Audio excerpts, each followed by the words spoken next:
Okay, our next storyteller is Derek Minto, a stand-up comic from Pittsburgh. He has toured the country and finds any place without fries on their salad gross. He was one of the first comics to perform at the Cathedral of Learning's Henry Hyman Theater. And by the way, it's not a rule that every storyteller has to mention the nationality rooms, but now I'm excited to see if it's going to happen. He is also one of the founders of the Pittsburgh Comedy Theater. Derek has won 2 Moth Story Slams and loves telling tales about Pittsburgh. His favorite thing about Oakland is Dippy the Dinosaur. Derek Minto.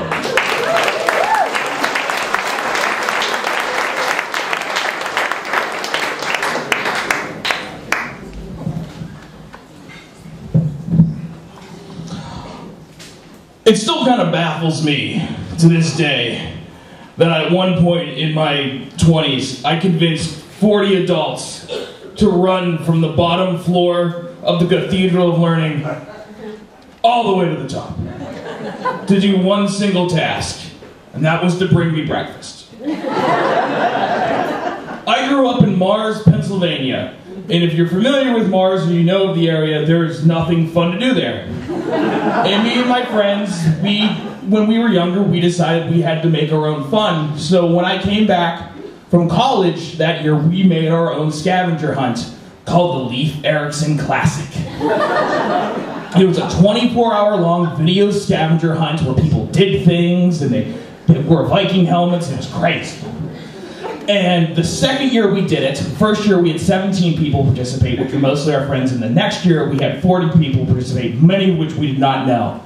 And I thought it would be the funniest thing in the entire world that if they went, and what we did was, at one of the points during it, they had to meet all at one central place in the South Side, and they had to meet, and they were given a special box that they had to take immediately to the top of the Cathedral of Learning, and whoever got there first got the most amount of points.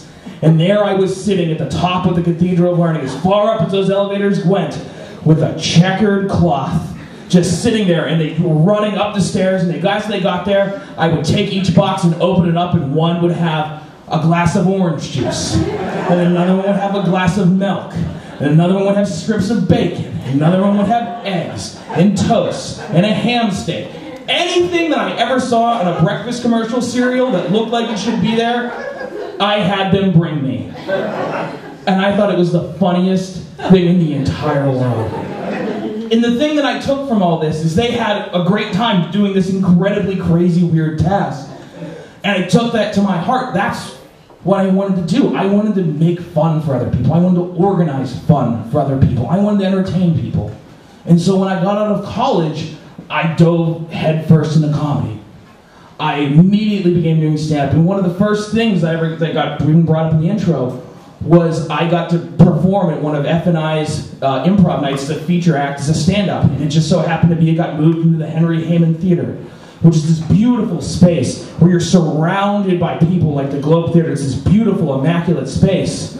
And then later, when the improv scene in the city began to develop, I began taking all my improv classes there. And if you've never done improv, it's basically pretend for adults. It's very fun. You should check it out. But I learned different skills. I learned not to just be so self-deprecating. I learned to listen to people and to become a better writer, all of which took place in the many rooms throughout the Cathedral of Learning. And I remember in one of the nationality rooms, yes, I referenced it.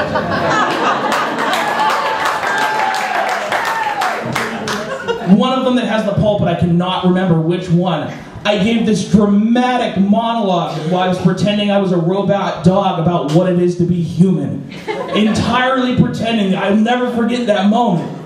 I spent hours and hours in Shenley Plaza in coffee shops writing jokes, terrible, terrible jokes, hoping that they would get better. I spent Sunday evenings way over at Papa Da Vinci's trying to tell jokes to drunken college kids, all of which just wanted me to get off stage so they could carouse and be themselves.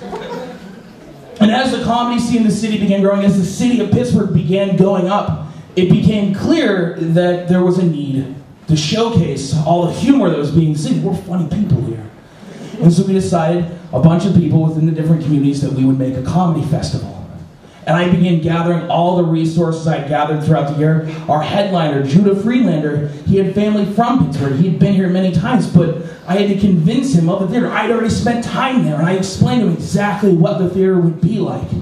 And I sold him on the different things in Oakland. I told him about the O, and I told him about the conflict kitchen. I told him about the weird IGA on the second floor. I sold him mostly on food. It worked. But he came. He decided he would come for an insane rate. An insane rate. And as it began progressing through this, as the festival began getting built, for the first time in my life, as we started releasing information online, some of the community began pushing back. And I didn't expect that. I just thought that everyone would want to be part of it, but that wasn't what their vision was. And it hurt. I kept questioning people. I kept asking them, like, why? And it just became people who I thought were my friends came out against me and said terrible things about me. And it was upsetting. It really was. And it was about a month before the comedy festival. At this point, I had been so invested in this that I knew that if it didn't go well, that my reputation as a person who produces comedy in the city would be destroyed. That I wouldn't be anyone. And I was on the phone with one of my best friends, on the phone, just losing my mind. And the only thing that she could tell me to console me, she just said, well, you did something. I mean, that's better than anything anyone else ever did for it. And so, on August 22nd, on a Thursday, last year, the Comedy Festival opened in the Cathedral of Learning. The exact place that I recommended that we should have it, because it felt such an important place to me. It was this comedy hub to me, and it was easy for me to sell it to people. And I was the company director. I directed all the talent, and I wouldn't step out into the theater because I was so terrified that no one was going to come, and no one wanted to see this show. And as we sent the host out into the front of the stage, Carl Schimmel, he walked out and he said, "Hey, Pittsburgh, how you doing? Welcome to the Pittsburgh Comedy Festival," he bellowed. And the audience roared. And I cried. Thank you.